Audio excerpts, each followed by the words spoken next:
Hello, this is the first of two videos looking at ecosystems, and in this video I'm going to look at the value ecosystems can bring to major buyers, and in the next one I'll look at the value ecosystems can bring if you're a major vendor in a marketplace. So let's first of all start with a definition of what an ecosystem is, and let me use the one from Deloitte from a couple of years ago, which I think is very good, and it says ecosystems are dynamic and co-evolving communities of diverse actors who create and capture new value through both collaboration and competition.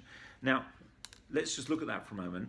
Create and capture new value. That's the key outcome we're trying to achieve. And it's done through far greater innovation, far greater co-creation of solutions, and an openness and transparency in the way in which you do that, because we're all aligned to purpose.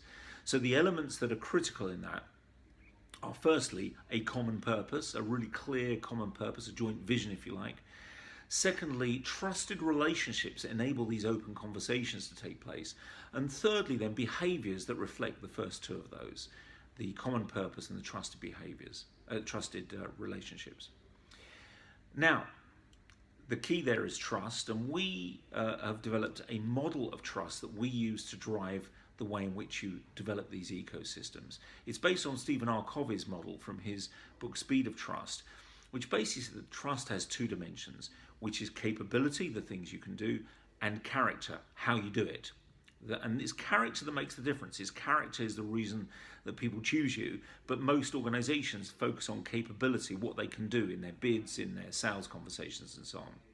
We've added a third dimension to that, which is clarity. And this is the definition, the clear, agreed definition of the common purpose, so everyone knows exactly what we're trying to achieve. And therefore, the character and the capabilities that what that's being harnessed towards.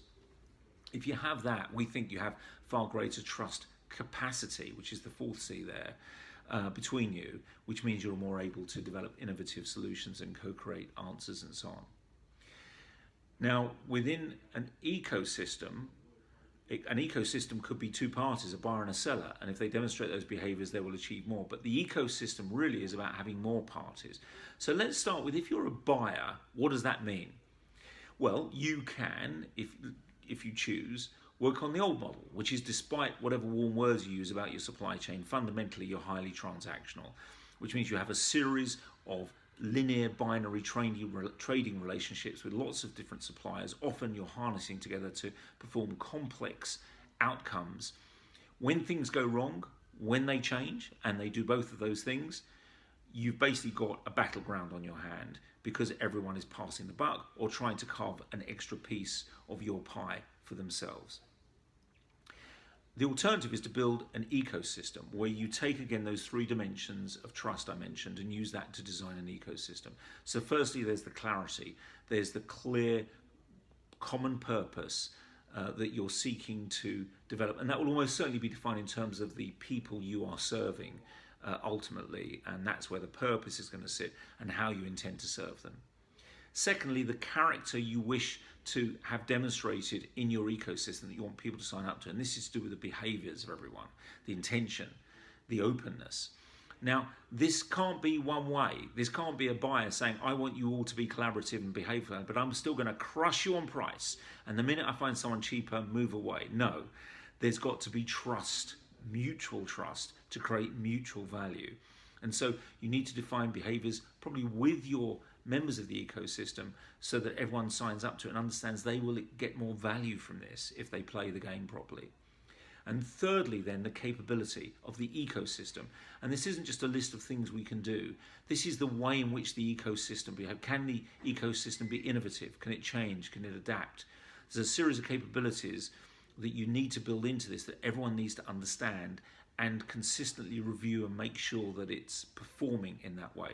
If you go in with that mindset and live by the vision you defined, live to the characters you've defined, and demonstrate the capabilities you want it to, then you will create far greater value together for everyone involved, particularly the people you're trying to serve, probably at a lower cost ultimately, and everyone will be far more engaged in what they're trying to do.